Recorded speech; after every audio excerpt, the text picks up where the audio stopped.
Assalamualaikum warahmatullahi wabarakatuh.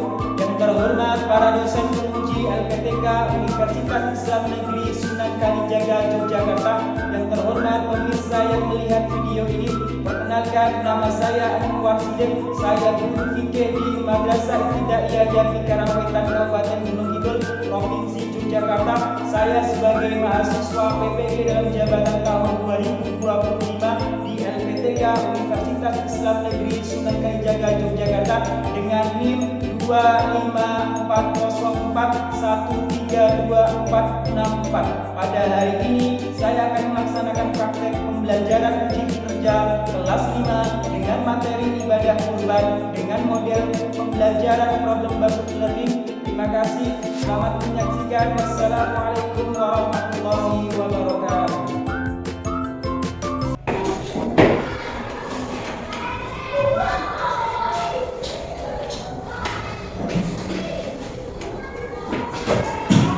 Assalamualaikum warahmatullahi wabarakatuh. Waalaikumsalam warahmatullahi wabarakatuh. Anak-anak, sebelum kita belajar, mari kita berdoa terlebih dahulu. Ketua kelas, Mas Abid, silakan untuk memimpin doanya. Mari teman-teman, sebelum pembelajaran, mari kita berdoa terlebih dahulu. Berdoa mulai.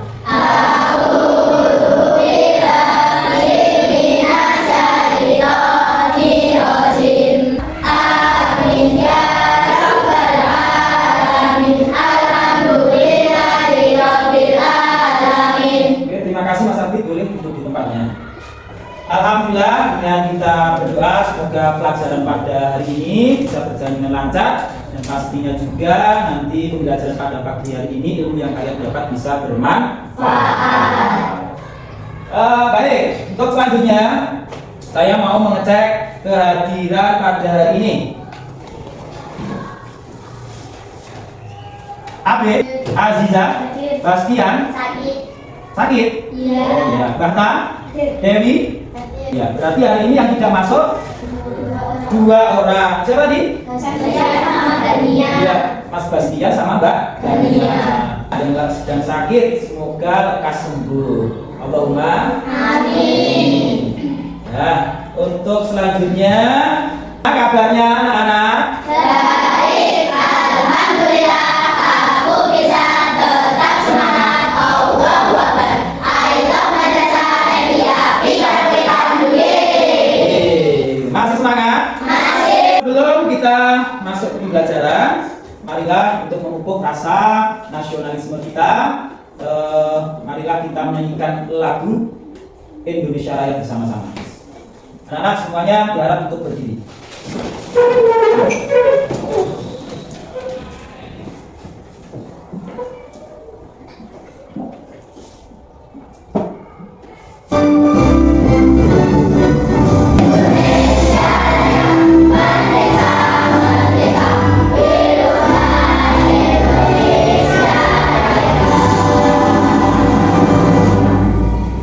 Silakan duduk kembali.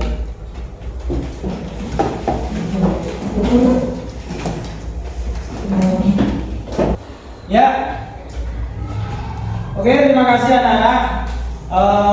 Pada hari ini kita akan masuk ke pembelajaran yang berikutnya, yaitu tentang ibadah Kurban. ya. Siapa yang pernah melihat ibadah kurban? Ya, Saya pernah lihat Pak saat Idul Adha tahun lalu bersama Septi bersama saya di mana? di dekat masjid halaman rumah saya. Oh, di dekat masjid. Pasti semuanya sudah pernah lihat ya? Ya. Tentang ibadah kurban atau penyembelihan hewan Kurban.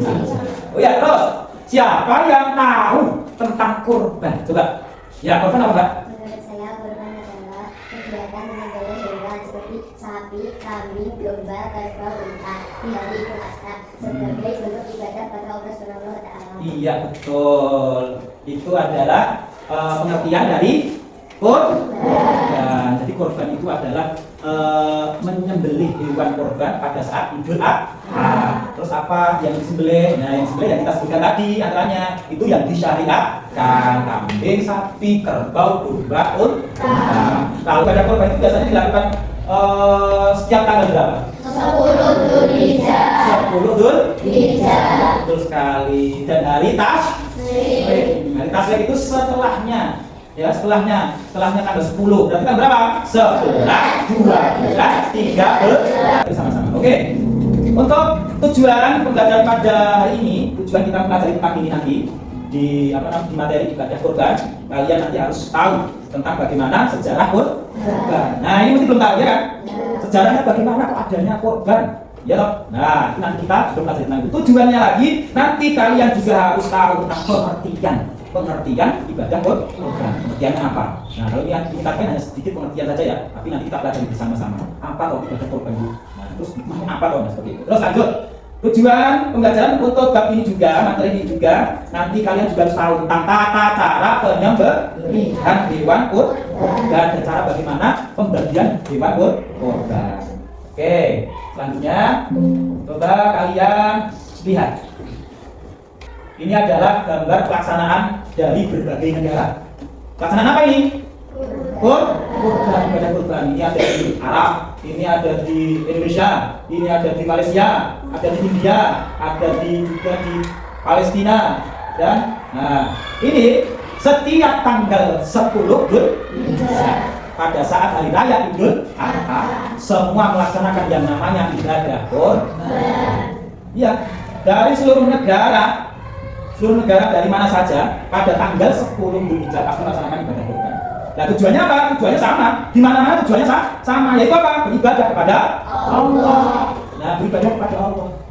Dan pastinya ibadah kurban itu juga mengajarkan kita untuk berbagi kepada orang lain. Ya, anak-anak coba bayangkan bila ada orang yang tidak pernah makan enak atau tidak pernah makan daging, terus pada saat ibadah kurban, orang tersebut menerima daging atau mendapatkan daging, entah itu daging otak, entah itu daging sapi, entah itu daging kambing atau domba. Coba orang tersebut senang atau tidak? Senang. Ya, pastinya senang. Tidak mengetahui tentang ibadah kurbannya saja, tapi bagaimana kita ini juga pelajari bagaimana cara kita ini untuk membiasakan berbagi kepada orang lain. Nah, seperti itu.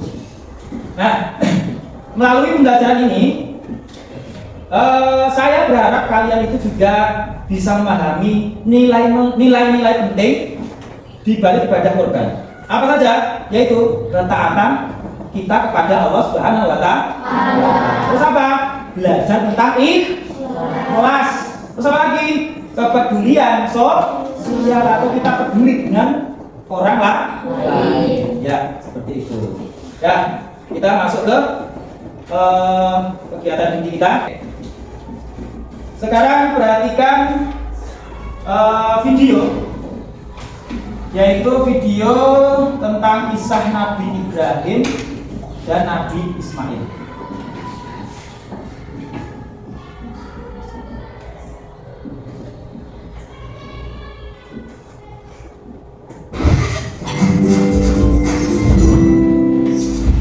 Nah, silakan perhatikan video ini.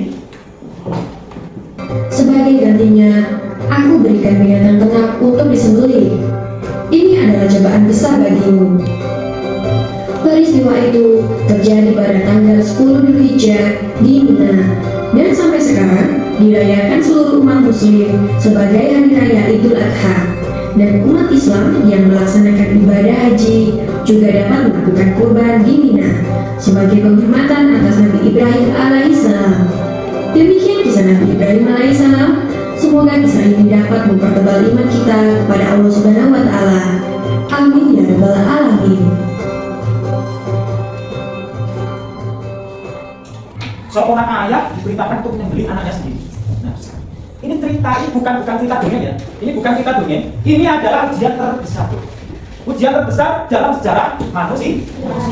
Sebuah ujian yang menjadi asal mula dari ibadah yang ini kita kenal sebagai ibadah pada hari raya Idul Adha. Seperti ini. Jadi Idul Adha itu bukan sekedar hari raya saja, tapi apa? Tapi adalah simbol pengorbanan, simbol ketaatan, simbol keikhlasan seorang hamba pada Tuhannya. Ya atau tidak? Iya. Coba tadi ya kita lihat videonya. Seperti Nabi Ibrahim yang pada saat itu di padang yang sunyi untuk melaksanakan apa? melaksanakan perintahnya dari Allah untuk menyembelih Nabi Ismail. Nah, pada saat itu Nabi Ibrahim bagaimana? Menundukkan hatinya, pokoknya berpasrah, ya, berpasrah. Dan putranya Ismail alaihissalam yang masih muda itu juga menerima untuk apa? Menerima untuk disembelih dengan keteguhan hati yang luar biasa. Nah, pokoknya pada saat itu momen tersebut itu adalah momen yang bagaimana orang nek wong biasa orang mungkin makok saat menyembelih anaknya, padahal itu anak kesayangannya. Nek wong biasa kurang mungkin. Ini Nabi, ini keteguhan Nabi Ibrahim, ini keteguhan Nabi Ismail. Perintah Allah cuma pasrah bila kita. Ini bukti taatnya Nabi Ibrahim dan Nabi Ismail itu taat kepada Allah Subhanahu wa Ta'ala. Keduanya pasrah, keduanya tunduk. Dan saat Ibrahim mengulurkan tangannya untuk menyembelih Ismail, anaknya, Allah Subhanahu wa Ta'ala menggantikannya bukan dengan duka, tapi dengan apa? Dengan seekor domba. Dari sini syariat kurban dimulai. Pada tanggal berapa itu? 10 Dzulhijjah. Paham? Tentang pengertiannya dia. Pengertian kurban itu adalah ibadah menyembelih hewan tertentu pada hari Idul Adha sebagai bentuk ketaatan pada Allah Subhanahu wa Ta'ala. Terus apa lagi? Sejarah kurban berasal dari apa tadi? Nabi Ibrahim dan Nabi Ismail alaihissalam sebagai bentuk ketaatan kepada Allah Subhanahu wa Ta'ala. Terus apa lagi hukum kurban? Hukumnya adalah sunnah muakkad bagi yang mampu. Jadi bagi yang mampu itu sunnah muakkad, sunnah yang dianjurkan. Contohnya hewan kurban apa saja yang disyariatkan? Kambing, sapi, kerbau, unta dengan syarat usia dan kondisi sehat. Nah, kondisinya harus sehat. Nah, tata cara kurban yaitu salah satunya yaitu menyembelih sesuai dengan syariat, yaitu membaca basmalah. Selanjutnya, coba saya kasih tugas buat kalian. Itu tugas kelompok. Nanti saya berikan kelompok, saya bagi kelompoknya ya. Kurban, terus nanti kelompok yang ketiga yaitu tentang membahas ketentuan hewan kurban. Terus kelompok 4 nanti membahas tentang tata cara penyembelihan dan pembagian daging kurban. Ya, silakan kelompok 4. Oke, saya berikan tugas kalian ya. Saya berikan LKPD. Ini silakan nanti kalian diskusikan sesuai dengan kelompok kalian. Terus tentang masalah-masalah yang ada di lembaga. Yuk, silakan. Kelompok 1, kelompok 2, kelompok 3, kelompok 4. Ya, silakan tugas tersebut dikerjakan bersama-sama kelompok kalian masing-masing. Dan boleh kita kembali.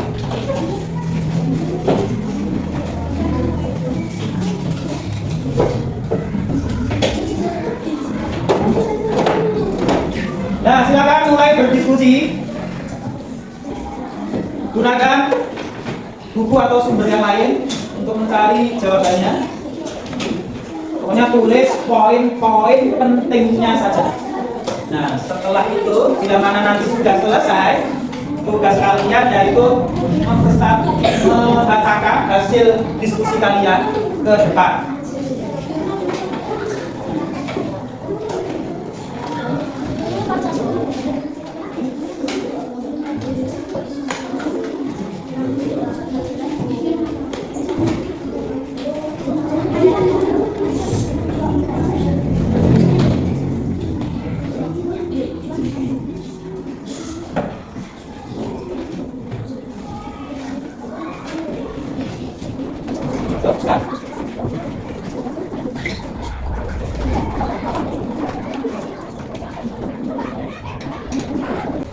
Sudah ya? Sudah kita ya? Oke, kalau sudah, sekarang kita bahas bersama-sama. Ya, sesuai dengan kelompoknya. Silakan ya. Mulai dari kelompok 1 untuk membacakan hasil diskusinya. Yuk, silakan kelompok 1. Yang lain memperhatikan. Siap-siap, nanti bila ada yang ditanyakan, bisa ditanyakan kepada kelompok 1.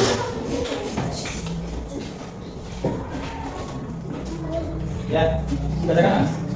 Bisa Nabi Ibrahim alaihissalam dan Nabi Ismail alaihissalam. Nabi Ibrahim alaihissalam adalah nabi yang sangat taat kepada Allah Subhanahu wa Ta'ala. Suatu hari Nabi Ibrahim bermimpi diperintahkan Allah untuk memilih anaknya. Nabi Ismail alaihissalam, Nabi Ibrahim menyampaikan mimpi tersebut kepada Nabi Ismail dengan penuh keimanan. Nabi Ismail menerima perintah Allah dan bersedia disembelih. Saat Nabi Ibrahim hendak menyembelih Nabi Ismail, Allah menggantikannya dengan seekor kambing. Peristiwa ini menjadi dasar perintah ibadah Islam dan dilakukan umat Islam setiap hari raya Idul Adha. Ya, bagus sekali. Kesimpulannya apa dari apa yang kita tadi? Kisah Nabi Ibrahim alaihissalam dan Nabi Ismail alaihissalam mengajarkan kita untuk taat, ikhlas dan sabar dalam menjalankan perintah Allah. Dari kisah ini kita bisa melakukan ibadah kurban sebagai bentuk ketaatan dan berbuat kepada sesama. Iya, betul sekali. Bagus sekali. Terus, lanjut ke kelompok 2.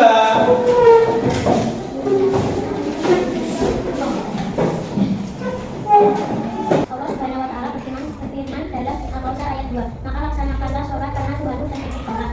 Dari hadis Rasulullah SAW yang lebih dicintai Allah selain menyembelih hewan kurban. Hukum melaksanakan kurban adalah sunnah mu'akkadah, yaitu sunnah yang sangat dianjurkan bagi umat Islam yang mampu. Artinya orang yang mampu sangat dianjurkan untuk berkurban dan meninggalkannya tanpa alasan yang jelas dianggap kurang baik. Namun tidak berdosa jika tidak melaksanakannya. Waktu pelaksanaan kurban adalah 1 tanggal 10 Dzulhijjah setelah sholat Idul Adha. 2 dilanjutkan pada hari tasyrik yaitu tanggal 11, 12 dan 13 Dzulhijjah. Jika menyembelih yang dilakukan sebelum sholat Idul Adha tidak sah sebagai kurban. Ya, bagus sekali tuntasnya. Terus, teman-teman, ada tidak yang mau bertanya ke kelompok 2? Oh ya, Mas. Ibadah kurban bila mana dilaksanakan sebelum Idul Adha, boleh atau tidak, Mbak? Tidak sah sesuai syariat waktu yang sah untuk menyembelih hewan kurban pada tanggal 10 Dzulhijjah hingga sebelum matahari terbenam pada tanggal 13 Dzulhijjah. Nah, berarti tidak boleh. Jadi pelaksanaan ibadah kurban itu ya Mas, itu dilaksanakan setelah sholat Idul Adha tanggal berapa? 10 Dzulhijjah. Dan hari apa Mbak? Tadi tahunnya berapa saja? 11, 13 ya. Betul sekali. Terima kasih pesannya untuk kelompok 2. Ada lagi yang mau bertanya? Cukup? Tidak ada? Oh bagus. Berapa pada kelompok 2? Oh, teman tidak kelompok 3, nanti depan. Kelompok 3 tadi membahas tentang ketentuan hewan kurban. Oke, silakan. Sapi atau kerbau, unta, kambing, empat domba. Hewan tadi itu seperti ayam atau bebek tidak perlu dijadikan kurban. 2. Umur hewan kurban. Hewan kurban harus cukup umur. 1. Unta minimal 5 tahun. 2. Sapi atau kerbau minimal 2 tahun. 3. Kambing minimal 1 tahun. 4. Domba minimal 1 tahun. Jika belum cukup umur maka tidak sah untuk kurban. 3. Syarat hewan kurban. Coba dari presentasi dari kelompok 3. Sudah paham atau belum? Ada yang mau ditanyakan? Coba apa? Ayam, Mbak. Ayam buat kurban boleh Mbak? Teman-teman, ayam dan bebek tidak bisa digunakan untuk kurban karena sudah ditetapkan dalam ajaran Islam bahwa hanya hewan ternak tertentu saja yang diperbolehkan, yaitu kambing, domba, sapi, kerbau, dan unta. Oh iya, tidak boleh Mas. Jadi ayam, apa tadi? Bebek itu tidak boleh dijadikan hewan kurban. Jadi sesuai dengan syariat, hewan kurban itu yang diperbolehkan untuk ibadah kurban. Ada apa Mbak? Kambing, sapi, kerbau, domba, unta. Nah itu hewan ternak yang boleh dijadikan hewan kurban. Jadi kalau ayam itu tidak boleh, disembelih boleh, dimakan juga boleh, ya dimakan juga boleh, tapi tidak sesuai syariat kalau untuk dijadikan hewan kurban. Ya. Ada kesimpulannya Mbak? Kesimpulannya adalah hewan kurban harus berasal dari hewan ternak tertentu, cukup umur, sehat dan tidak cacat. Hewan yang sakit atau cacat berat tidak sah dijadikan kurban agar ibadah kurban dilakukan dengan sebaik-baiknya menurut syariat Islam. Ya, bagus sekali. Ini kesimpulannya, hewan yang diperbolehkan itu adalah hewan yang sudah disyariatkan tadi. Terus hewannya harus keadaan sehat. Jadi hewan yang sakit ataupun cacat itu tidak boleh dijadikan sebagai hewan kurban untuk dikurbankan. Oke, bagus sekali. Tepuk tangan untuk kelompok 3. Selanjutnya kelompok ke apa? Kelompok 4 itu membahas tentang tata-tata penyembelihan. Dan apa tadi dan pembagian daging kurban juga. Silakan dibacakan hasil diskusinya yang keras. Dari kelompok 4 ada yang mau ditanyakan? Ya? Nah, boleh nggak Mbak? Mbak, boleh nggak Mas?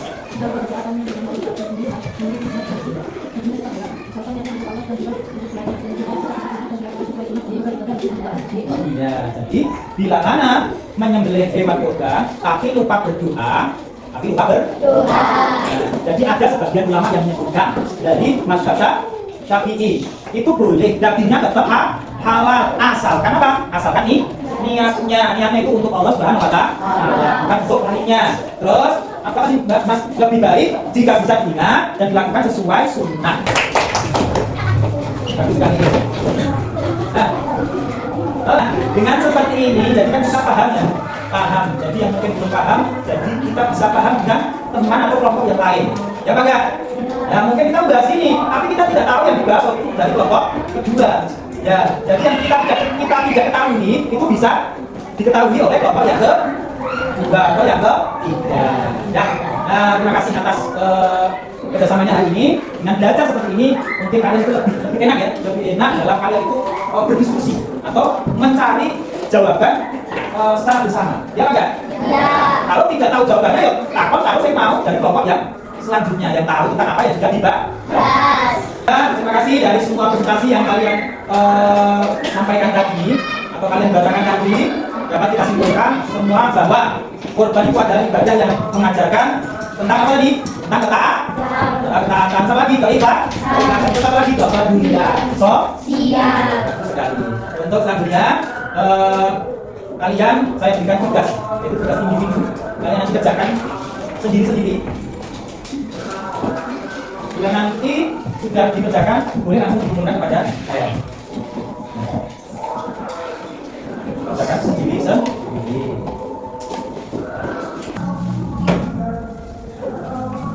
Selesai? Sudah? Kalau sudah selesai, silakan dikumpulkan. Sudah semuanya dikumpulkan? Ya, terima kasih atas keaktifan belajar kalian pada hari ini. Mungkin cukup yang belajar pada hari ini. Jadi kesimpulannya, untuk belajar pada hari ini kita bisa mengetahui tentang bagaimana sejarah ibadah kurban. Kita juga tahu tentang apa itu pengertian kurban. Kalian bisa kita petik dari nilai-nilai ibadah kurban ini. Salah satunya ya tadi itu berkorban. Apa lagi? Ikhlas lillahi ta'ala. Seperti kalau kita mau membantu orang lain, itu harus ikhlas, orang boleh atau mencari imbalan. Jadi kalau membantu orang lain itu harus dengan ikhlas lillahi ta'ala.